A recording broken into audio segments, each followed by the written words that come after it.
12:09 tip this week, CBS, against the Florida Gators. Coach Muschamp making a decision. Thank you, Steve. Appreciate it. Got the Gators here at noon at Williams-Brice. We need to have an early crowd and a loud and proud crowd. I know our guys are excited for this next 3 games at home and looking forward to getting back to Williams-Brice. Obviously, Florida's been through a lot of adversity this year, through some suspensions to start the year, some critical injuries that they've had throughout the year, and obviously losing the head football coach. So I know it's probably taken its mental toll, but they still got a lot of good players and some talented guys on the football team, and some guys obviously we're very familiar with. And offensively, Malik Zaire is a guy that has played a lot of football at Notre Dame. He's got arm talent. He's a really good athlete. Got the start last week, and certainly see him starting again this week. Felipe Franks is a young man that I know extremely well. He's got arm talent. He's the touchdown pass against Tennessee, he's fallen back and throws it over 70 yards down the field. So he's a guy that's got Sunday arm talent as far as those things are concerned. Really talented backs in Thompson and P. Ryan that run extremely hard. And offensive line that pushed us around last year. Same guys are back. A very talented, big, athletic offensive line. Really good skill people in Cleveland, and BP, Brandon Powell, and Josh Hammond, and some guys outside, Freddie Swain. Dre Massey's a young man from the state of South Carolina that can really run, and the tight end Ciante and Morrill Stevens and DeAndre Goolsby are all back, and all guys they utilize well in the passing game. So, got some skilled guys offensively, defensively, just fast and athletic. Jumps out at you. Taven Bryan, the inside player they've got, is a very disruptive player, a guy that we've got to account for in the run game and the pass game, and he can wreck your day. I mean, he is a really good football player. Probably played as fine a game inside against Texas A&M that I've seen in this league in a while. Duke Dawson's a guy on the back end that plays extremely well, can play safety, corner, nickel, got man and zone instincts, makes a lot of plays on the ball. Dangerous guy there. And then you got 2 freshman corners playing really at a high level, Marco Wilson and C.J. Henderson. And I think C.J.'s got 3 or 4 interceptions on the year, and he's having a really good year for it. Chauncey Gardner does a nice job. C.C. Jefferson, Zaninga's a guy on the edge.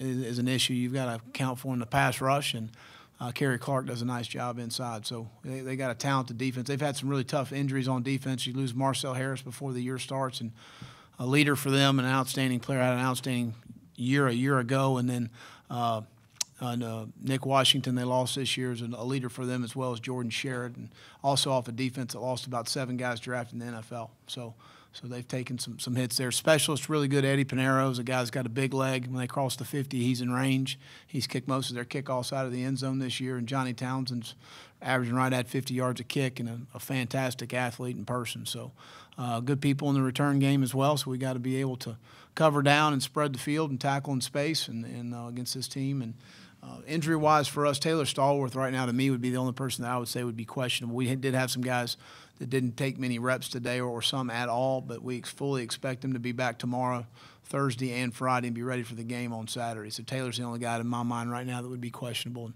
I'll open up for any questions. Well, you mentioned Taylor. If he can't go, who do you like in his spot, one guy or a rotation of guys? Kier's has been playing inside a bunch, but Javon, Kier, Kobe Smith's done a nice job for us. Uric Jones continues to play well inside for us. Dante's a guy that can slide inside as well.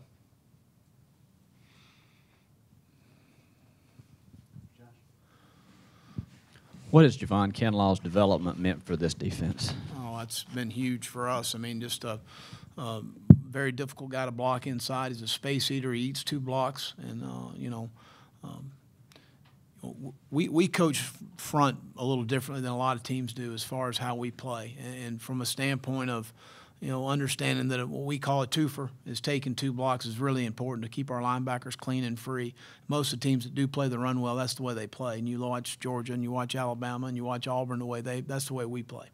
And so those are things that sometimes take a little time for a guy to learn. We still want the guys to be vertical. We still want guys to be disruptive. But we also understand about playing blocks, and that's hard for young players especially to understand that part of it, and to hang on to a block that eats 2 blocks that keeps a linebacker free, to understand about the gap integrity that you got to be able to have defensively. And that's something that he's made tremendous strides with. And as much as anything, I was walking in the building with him this morning. He's right at 300. He's down about 40 pounds from when he stepped on campus. He's in better shape. He looked at me and said, I can play more than 45 snaps. And I said, well, we need you to, especially if Taylor's not going to be able to go this week. So, but I've been really proud of him and how he's approached things, his work ethic. He's just a delight to have around. Let's go back through Mike. Coach, you obviously recruited a lot of these guys and coached a lot of these guys. I'm wondering what kind of advantage that can give you going into a game like this, kind of knowing their skills. It might be a disadvantage. I know they're pretty good. So, Taven Bryan can give you a bad day. He's a really good player, and Duke Dawson. I mean, I know a lot of these guys. I don't know there's an advantage or disadvantage in any of that. And they're all good young men. They're prideful guys, and we need to play extremely well Saturday. Will, you know how good Florida can still be despite what they've gone through. 18 to 22-year-olds might not see it the same way. Do you take steps this week to make sure they know how dangerous Florida can still be? No doubt. I talked to our guys Monday about don't be fooled by the tape from the last 2 weeks. Let's go back and watch Tennessee. Let's go back and watch LSU. Let's go back and watch A&M. Let's go back and watch those game tapes. They've had a lot of uncertainty off the field, and certainly it's having been through it, it is a distraction, and it will take its mental toll on you. So. We need to, but again, that's why the consistent message from me all the time is about our preparation and how we prepare and how we go about our business, and our preparation for the game is going to determine the outcome of the game, not about what the other team does. And certainly we respect our opponents, their players, their schemes, and things like that, but it's about our preparation is the most important thing. And that's why it's always the consistent message. So you shouldn't have a lot of variance in how you play.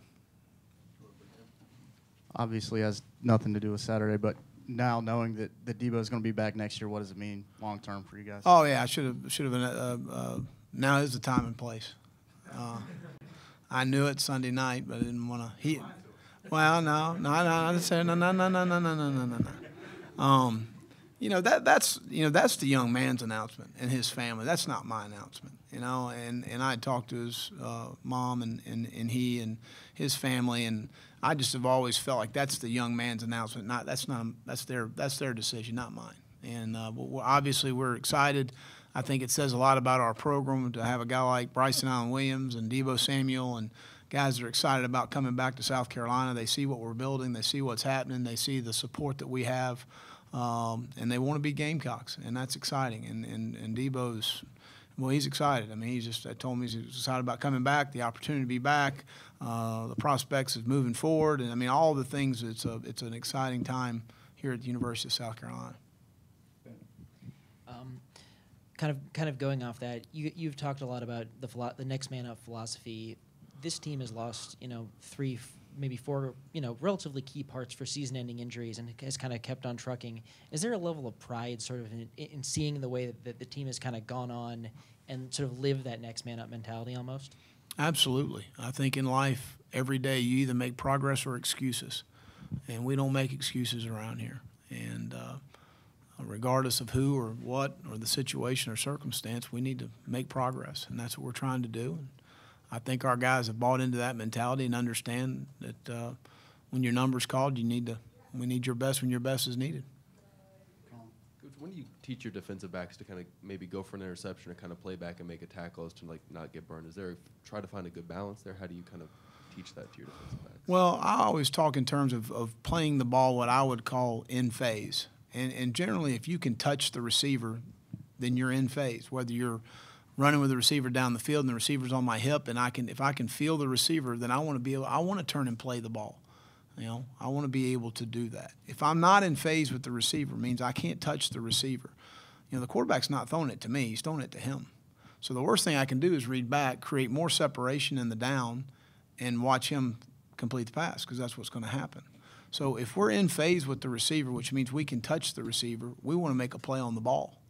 If we're not, then we need to play through the eyes and the hands of a receiver. We need to get the elbow down. We need to get something down in the down to create some disruption for him trying to catch the ball. But we always talk in terms of in phase with the receiver. If you can touch the receiver, we want to play the ball. If you're not, then you need to play through the eyes and hands of the receiver to get the ball down. Now, it's really simple for me and you to sit here and talk about it. It's different when you guys running 4-4 down the sideline and you're chasing. And then you've got to have poise with your back to the ball, because a lot of times when you are in a bump and run situation, your back is to the ball. And you've got to understand, do you want to look and lean and press the receiver, because the hardest deep ball to play is the underthrown deep ball. And when I worked with Jimbo Fisher, he coached the underthrown deep ball for those reasons. And you go back to I want to say it was 1993, Auburn beat Alabama in Auburn, and it was an underthrown deep ball from Patrick Nix to Frank Sanders. If you ever want to go look, I'm sure it's on YouTube somewhere. But those are things to me that are the hardest thing to play, is the underthrown deep ball when you want to press the receiver. Now you have all these teams, including ours, that throw these back shoulder fades. We make it even more so. So if you do work in phase to go play the ball and they throw a back shoulder fade, everyone in the stands are going, what in the world are they teaching these kids to do, you know? So you've got to now feel if he's falling back with his inside shoulder, and you've got to play out of phase through the receiver. So, but we work a lot with our back to the ball, and we try and drill a lot of those things, obviously, throughout every week in playing, in terms of playing the ball and when not to play the ball. Coach, defensively, especially in the third quarter, it seems like the adjustments you guys make have helped out a lot, especially not giving up too many points. But with a game like this, with all the changes that have gone over there with the coaching and kind of playing musical chairs with the quarterback, how key will it be just to be able to adjust on the fly, and especially in the second half? Well, I think that both quarterbacks are very similar as far as their skill set. Both have arm talent. They both can throw the ball. They both are good athletes. I mean, Felipe ran a 60-yard run against A&M on a quarterback draw, and I know they run well on defense. They had a hard time catching him. So, you know, I don't know they're going to have a whole new one plan for one plan for another. They're similar to what they do when both guys are in the game, and we need to have recognition, obviously, of who is in the game at the time.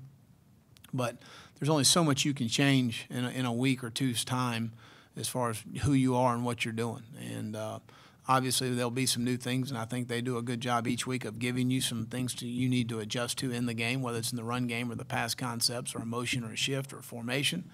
And we need to be able to quickly adjust to those. Will, looking at Zaire, he obviously started last week, played that game, but that's been his only game at Florida. Have you guys looked at any of his Notre Dame film? We've gone back and looked at it. We did that this summer. And, again, a guy that's played a lot of football, we're not going to show him anything he hasn't seen before. And we're going to need to play well. What did your performance against Georgia do from a litmus test standpoint to kind of show where your team is in relation to the rest of the conference? Well, we didn't win the game, and that's the bottom line. That's what you go to do. And, again, like I said, when the game was over, I was extremely proud of our guys' effort. We challenged a really good football team, and we didn't get the results that we wanted. And that's, I don't know, whether you lose by 14 or 10 or 21, it doesn't really matter. You lost the game, and you didn't do the things you need to do to win the game. And that's when you go back and you look at a game like that and you say, in all ball games, whether you kick a last-second field goal to win it or you lose by 14, there's 6, 8 plays in the game that probably determine the outcome of the game. The tricky part is you never know when those 6 or 8 are going to come. So we've got to make a play on a 50-50 ball on offense or on defense. We've got to make a tackle in the hole. We've got to leverage the runner the right way. I mean, there's so many lessons to be learned, whether it's a win or a loss, for your football team each week, and that's why we try and be real technical in our approach as far as the things we need to do. Will, how's Casey Crosby's recovery coming? Is there any chance he'll be back this season? Good. I think for a bowl game possibly. I don't want to speak too far out because I'm not totally certain, and I haven't been told that, but just to see him moving around a little bit, I could foresee that. I'm no doctor, but I'm just guessing there. In terms of your personal connection to Florida, did all that kind of go out the window last year, the first game you played them, or will you always have something a little different there until all the kids you recruited are gone? No, I always will have an affection for Florida. I had a wonderful experience there, I mean, regardless of how things ended. I don't look at things that way. I had a great opportunity. It's a wonderful university. They've got a lot of great people there, and I have the same feelings at LSU and Texas and Auburn and everywhere else I've worked, and so that won't change. Coach, knowing that there were just a few plays that needed to be made against Georgia, how much more confidence does this team have now going into this game, knowing that they can play with some of the best in the country? Well, I don't know that confidence has been an issue for our football team. I think that at the end of the day, we've We've got a confident group that has trust and belief in each other. They have trust and belief in the staff and the things that we're doing within our organization. And, you know, I think our guys have a pretty good understanding that every week is a season, and you've got to invest each week to get the result that you want on game day. And we've got to the rest of this week, we need to continue to have a great week to prepare for Florida. After you reviewed the tape of Georgia, how did you kind of feel about how the secondary performed, and what did you kind of see there? Well, I didn't think we played very well. I think that we had some opportunities to get some balls down. I don't think we challenged guys well enough down the field. You know, we had a 50-50 ball for two 50-50 balls for touchdowns where we got to get the ball on the ground. We did not tackle extremely well. We didn't support the run very well. We got loose on some quick screens and some edges of the defense we didn't support very well. So we've got to continue to improve there. Coach, this is a team that looks a lot different. This Florida team looks a lot different than even a month and a half ago. I'm wondering, since you know a lot of these guys, when you turn on the tape, do you think, you know, some of the announcers were saying on Saturday that it looks like some of these players have kind of given up since McElwain left? Do you see that on tape, and how much do you think that can affect an offense or defense? You know, I told our football team I wouldn't get sold on what you saw against Georgia and Missouri. I think at the end of the day, we're going to see a very highly motivated football team coming in here, and we need to prepare well, and we need to play well on Saturday to give ourselves an opportunity to win the game. Is Alexander Wozmak healthy, and is he an option to replace Parker White at any point? How is that going? Yeah, I mean, we still, you know, obviously he's healthy and have a competition, and, you know, it's no different than any other position. If he outperforms somebody in practice, we're going to try the other guy. But that's, you know, at the end of the day, we've got to continue to have confidence in Parker and what he's doing, and right now he's kicking the ball better.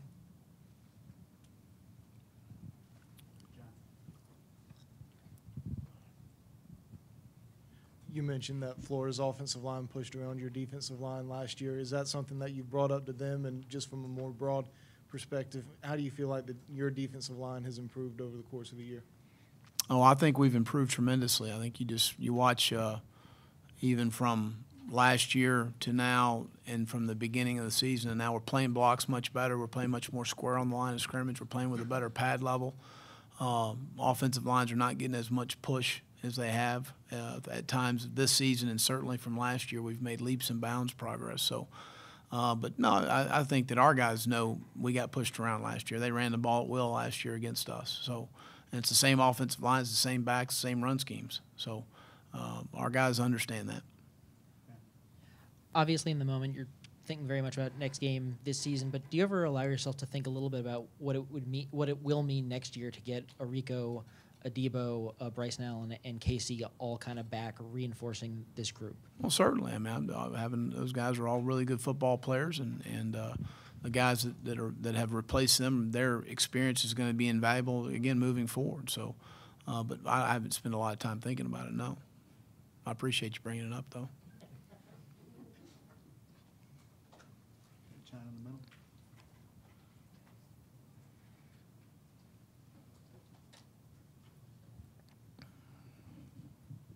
Will, Sky was around TJ last year, but he obviously wasn't on the field with him. Now that they are on the field together, how important do you feel Sky has been to TJ and his progression and his potential moving forward after Sky leaves? I think Sky has positively affected everybody around him from a standpoint of a guy that, you know, when you're playing with a really good player, I think it gives you confidence in what you do, and you know the expectation he's going to play at a high level.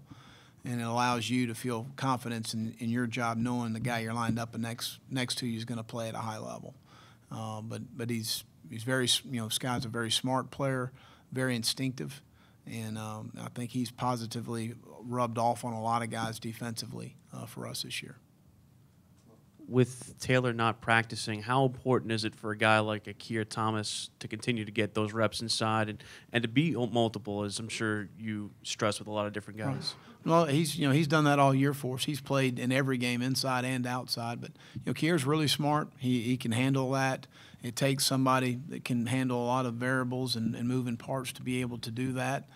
because we ask, obviously very similar technique-wise, whether you're playing a 3 technique head up the guard or, head up the tackles, a 5 technique or something like that. So it's very similar from a technique standpoint, but based on the defense called, there's different details to the job that you have to do, and he understands those things. So, but he's repped inside all year, so I don't know that it's a huge adjustment for him, and we expect Taylor back tomorrow. Coach Brian Edwards, obviously a huge touchdown catch on Saturday. I'm wondering what you've seen from him, especially from last year to this year and through the year.